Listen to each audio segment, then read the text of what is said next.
یہ کبوتر باز مجھے ان سے دشمنی نہیں، لیکن سن لیں کائنات کے تاجدار نے کبوتر بازوں کے بارے میں کیا کہا ہے۔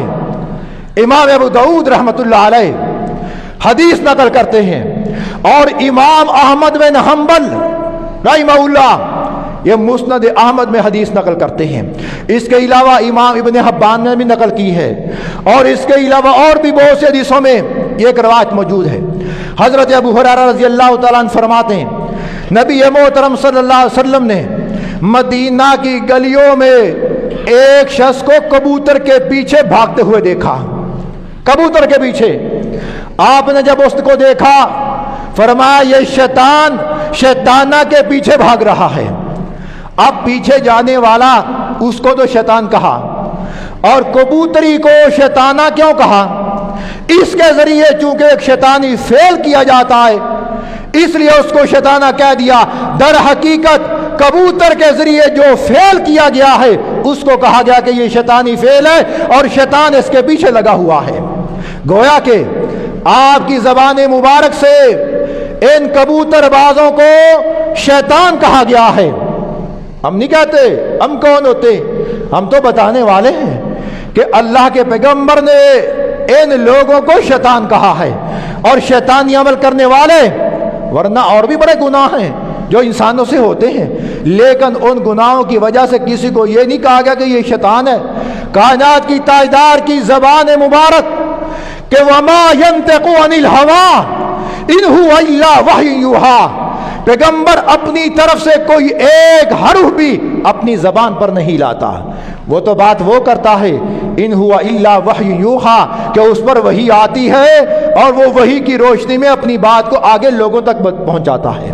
تو گویا کہ پیغمبر نے اگر یہ کبوتر کے پیچھے بھاگنے والے شخص کو شیطان کہا، یہ خود نہیں کہا بلکہ اللہ کے حکم سے کہا ہے، اللہ کے حکم سے کہا ہے۔ اور بھی بڑے بڑے گناہ ہیں، ہر انسان ہے گناہگار ہے، قطعکار ہے، سیاکار، لیکن کسی کو یہ نہیں کہا کہ یہ شیطان ہے۔ شیطان کس کو کہا؟ جو کبوتری کے پیچھے بھاگنے والا۔ اور امام ابراہیم نخعی رحمۃ اللہ علیہ ان کا قول حضرت شیخ موسیٰ روحانی بازی رحمۃ اللہ علیہ نے اسرار التنزیل میں لکھا ہے، خود پڑھا، کسی کی سنی بات پر اعتماد نہیں کرتا، خود پڑھا ہے۔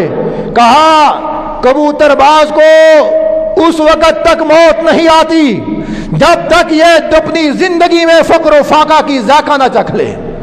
فقر و فاقہ کی نوبت ایک شخص پر آئے گی، اس کے بعد کہیں جا کر اس کو موت آئے گی۔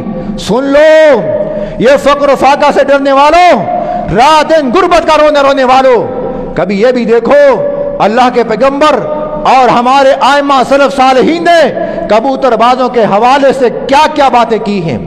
امام ابراہیم نخعی کوئی معمولی انسان نہیں، عبداللہ بن مسعود رضی اللہ تعالیٰ عنہ کا شاگرد اور امام ابو حنیفہ رحمہ اللہ کا استاد، جو کہتا ہے کہ کبوتر باز کو اس وقت تک موت نہیں آتی جب تک وہ فقر و فاقہ کی زندگی بسر نہ کر لے۔ یہ لوگ بیچارے جہالت کے مارے ہوئے، ان کو پتہ نہیں ہے کہ یہ کتنا بڑا جرم ہے اور ہم کیا کر رہے ہیں۔ اس سے اگلی بات اور کہوں، امام ابن کثیر رحمۃ اللہ علیہ مفسرین کا سب سے بڑا امام، کہ جب بھی اس وقت دنیا کے اندر کوئی تفسیر کرنے والا تفسیر کرتا ہے یا لکھتا ہے یا درس قرآن دیتا ہے، اس کو امام ابن کثیر کی تفسیر کا سہارا لینا پڑتا ہے۔ میں نے خود الحمدللہ الف حمدللہ سے لے کے والناس تک یہ تفسیر ابن کثیر کا بلا استیاب حرف بحرف مطالعہ کیا ہے، اور اس میں نے وہ چیزیں تلاش کی کہ امام ابن کثیر رحمۃ اللہ علیہ دو چیزیں ان کبوتر بازوں کے حوالے سے لے کے آئے ہیں جو بڑی اہم ہیں اور قابل غور ہیں، سننے سے بھی تعلق رکھتی ہیں اور عمل کرنے سے بھی تعلق رکھتی ہیں۔ ایک تو وہ یہ نقل کرتے ہیں کہ کبوتر بازی کا عمل قوم لوط سے شروع ہوا ہے۔ قوم لوط کے حوالے سے پتہ ہے نا کہ قوم لوط کیسی گندی قوم کہ جن کے اندر بڑی بڑی قباحتیں پائی جاتی تھیں، مرد کے ساتھ نکاح، اتنی برائی والا وہ عمل کرتے تھے، اور اپنے چہروں کو اس زمانے میں وہ شیشے سے تراشتے تھے داڑھی کو۔ اور بھی بہت سی روایتوں میں یہ چیز موجود ہے۔ لیکن ان کے اندر کچھ برائیاں پائی جاتی تھیں۔ وہ کیا؟ بازاروں میں چلے گئے، چوکوں میں کھڑے ہو گئے اور باواز بلند جنہوں اسی پنجابی جانے کوکا مارنیاں، وہ کوکاں لاتے ہوں سی، شور مچایا کرتے تھے، بازاروں میں کھڑے ہو کر وہ آوازیں کسا کرتے تھے۔ اور ایک روایت میں آتا ہے وہ لوگ بازاروں میں آوازیں کسنے کے ساتھ ساتھ تالیاں پیٹا کرتے تھے۔ آج وہ لوگ کون ہیں جو بازاروں میں آوازیں کستے ہیں، شور مچاتے ہیں اور بازاروں میں جا کر وہ تالیاں پیٹتے ہیں؟ تالیاں! یہ کون لوگ ہیں کہ یہ بستیوں کے چوراہوں میں شام کو اکٹھے ہو جایا کرتے تھے اور کوئی مرغ لے کے آ رہا ہے، کوئی بٹیر لے کے آ رہا ہے، کوئی کبوتر لے کے آ رہا ہے، اور وہاں مرغ کی مرغ سے لڑائی ہوا کرتی تھی۔ مرغ لڑائی، بٹیر لڑائی، کتا لڑائی۔ یہ آج ساری برائیاں اور قباطیں، فحاشیاں، یہ گندے اعمال آج مسلمان معاشرے کے اندر پائے جاتے ہیں۔ میرے پیارو، اگر یہ اعمال کسی غیر مسلم میں پائے جائیں معاشرے کے اندر تو کوئی توجہ کی بات نہیں۔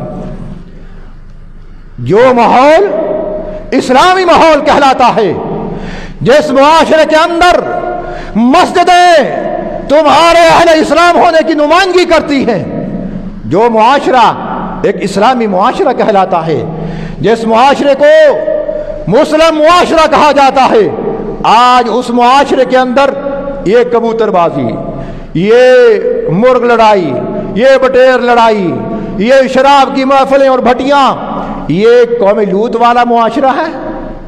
یہ تو سارے اعمال قوم لوط والے ہیں۔ میرے پیارو، میں تمہاری کوئی تذلیل نہیں کر رہا جو کبوتر بازی کے ذریعے جوا کھیل رہے ہیں، میں اصلاح کے حوالے سے بات کر رہا ہوں کہ تمہیں اس گناہ کا پتہ نہیں۔ تمہارے بارے میں کائنات کے تاجدار نے ریمارکس کیا دیے ہیں، کبھی تم نے ان کے بارے میں غور کیا؟ ایک اور روایت، اس بات کو بیان کرنے کے بعد میں بات سمیٹتا ہوں۔ حضرت عثمان غنی رضی اللہ تعالیٰ عنہ، ان کے حوالے سے امام ابن کثیر رحمۃ اللہ علیہ نے ان کا ایک خطبہ نقل کیا ہے۔ کہا جب حضرت عثمان امیر المومنین تھے تو آپ نے ایک مرتبہ مسجد نبوی میں منبر نبوی پر کھڑے ہو کر خطبہ ارشاد فرمایا۔ امام ابن کثیر کی لکھی ہوئی بات ہے، وہ کمزور بات نہیں کرتا، وثوق کے ساتھ، اعتماد کے ساتھ اور یقین کے ساتھ بات کرتا ہوں کہ کوئی کل یہ نہ کہے کہ ایسے بندی اوپر اوپر سے باتیں کر رہا ہے۔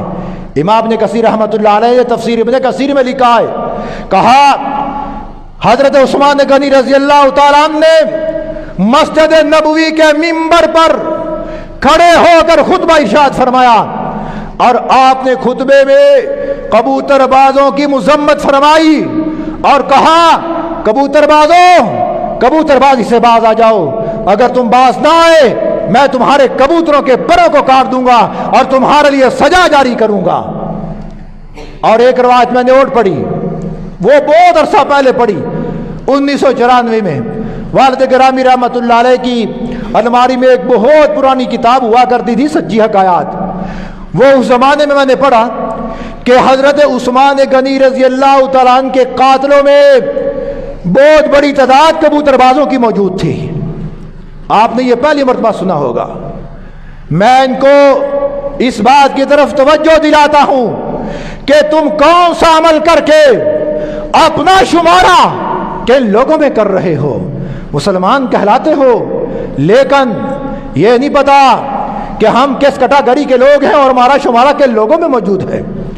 حضرت عثمان کے حوالے سے اور یہ روایت تاریخ کی کتابوں میں موجود ہے کہ عثمان غنی کو قتل کرنے والوں میں یہ کبوتر باز موجود تھے۔